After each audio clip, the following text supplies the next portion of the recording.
Verdades que você precisa saber a respeito do pecado. Não vacile. Tome cuidado. Por mais que o pecado diga que qualquer ação que você possa tomar de maneira pecaminosa lhe trará qualquer tipo de realização, isso não é verdade. O diabo é mentiroso, é pai da mentira, é homicida desde o princípio. O pecado não traz realização. Ele lhe promete vida, mas lhe pagará com a morte. Tome cuidado, pois o pecado não será derrotado facilmente. O homem é incapaz de tomar decisões contra o pecado, se não for no poder do Espírito e no poder da regeneração que o Espírito traz ao homem que o aceita, o homem que ouve a sua voz, o homem que é convencido por ele, o homem que tem Cristo como seu Senhor, como Senhor de sua vida. O pecado, você não pode lidar com o pecado sem recorrer a Cristo. É engano. Tome cuidado, pois o pecado diz que você nunca conseguirá atender às exigências a ponto de atingir os padrões de Deus.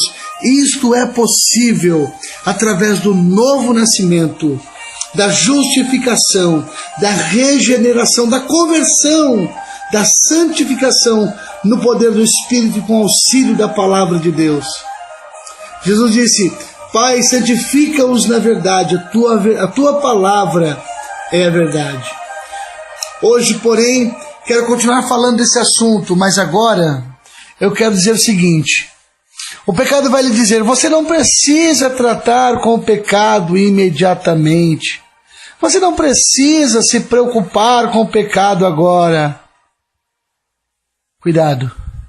É mais um dos enganos terríveis do pecado. Procrastinação é um pecado do qual todos nós somos culpados e a respeito do qual temos o costume de brincar. Mas a demora nas coisas espirituais pode ser fatal. A Bíblia nos diz que agora é o tempo favorável, que agora é o dia da salvação. Para que esperar para amanhã se eu posso tomar a minha decisão hoje? Eu estou falando de salvação eterna, de perdição eterna, de passar o resto ou toda a eternidade ao lado de Deus ou longe dele.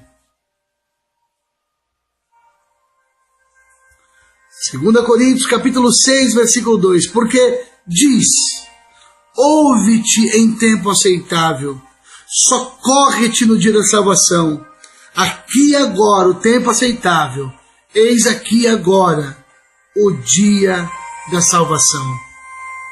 Você compreende essa urgência das Escrituras?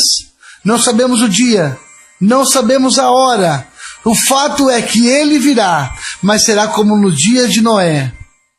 Eles casavam, eles comiam, eles davam-se em casamento, quando de repente as janelas do céu e as portas do abismo foram abertas, e a chuva acometeu todos de surpresa. A Bíblia diz que Cristo virá como ladrão. E como está a sua vida? Como que você se encontra? O escritor aos Hebreus, citando o Salmo 95, exorta-nos a ouvir hoje a voz de Deus. Não endureça o seu coração.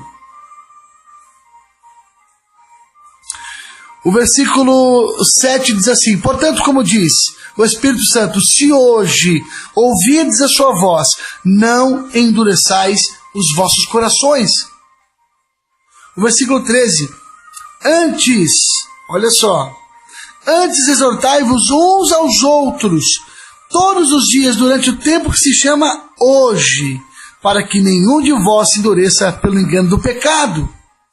Enquanto se diz, hoje se ouvides a sua voz, não endureçais os vossos corações, como na provação. Cristo virá como um ladrão de noite, sem aviso. No sermão profético, Cristo dá os maiores sinais, as maiores advertências a respeito do dia da sua vinda. E os sinais estão às portas. o amor se esfriando, a corrupção aumentando e o engano crescendo.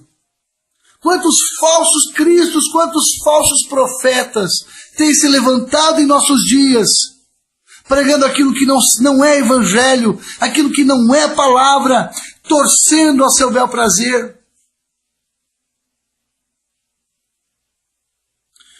Porque isso se torna tão necessário. Primeiro, quanto mais o pecado permanece em nós, sem que haja arrependimento, mais difícil será a nossa mudança. Devido à força do hábito, isso vai impregnando a ponto de cauterizar a nossa mente e a nossa consciência, a ponto de não sentirmos mais o pecado. Por isso o pecado deve ser tratado imediatamente. Se confessarmos os nossos pecados, Ele é fiel e justo para nos perdoar. Não deixe o pecado na sua vida se tornar hábito, meu irmão. Abandone este conceito, abandone este hábito pecaminoso, pois senão você correrá o risco de passar a eternidade longe de Deus. Quanto mais acalentamos um desejo pecaminoso ou uma atitude errada, mais o pecado ficará entrando na nossa natureza. Será menos e menos notado cada vez que o aceitarmos novamente. Terá um lugar mais permanente nas nossas afeições. A nossa resistência a ele irá se tornar cada vez mais fraca. Segundo, é necessário, porque a consequência maligna do pecado, escute, começa a fazer efeito no momento em que consegue entrar na alma. Vocês lembram de Eva? Vocês lembram do homem Adão? Eles tinham um ótimo relacionamento com Deus. Foi rompido, se afastaram, se esconderam. Eles se amavam e viviam juntos, começaram a se auto-acusar, um acusar o outro. Foi somente um leve toque na arca que matou Uzá.